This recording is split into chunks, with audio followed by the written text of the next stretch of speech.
So, as I was reading, even the first few books of the Bible, I was thinking through the classical arguments for the existence of God.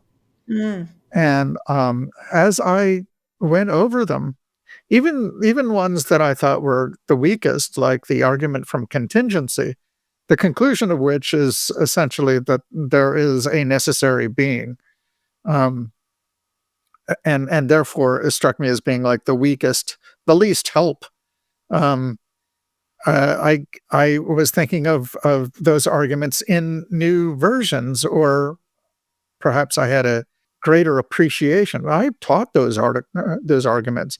I taught mm, philosophy of religion a couple of times as right, an right. agnostic back in like 2003 to 2005. My view on the arguments developed in that same period a great deal. So that and I had one insight that really m brought them home in a way that I had never considered before, and that is one has to consider each argument as playing a role in the overall case for the existence of God. This is sometimes called the cumulative argument or the cumulative case. Um, and I think that's really true that, you know, it's important actually, it as a strategic point to say that the argument from contingency does not establish that God exists. All it establishes is that a necessary being, um, which explains the contingent facts of the universe, exists. Now, you might think that isn't very much. I agree. It isn't the same as arguing that God exists, but the premises of that argument don't get you that far. But what it gets you is actually really important to the overall Mm, case. I mean, if you actually, um, either you give up the principle of sufficient reason or you think there is a necessary being that explains the universe, well, then you're starting from a very solid place. Even if it's a narrow ground, you can, use it. And the same goes with other arguments. So the argument from causality.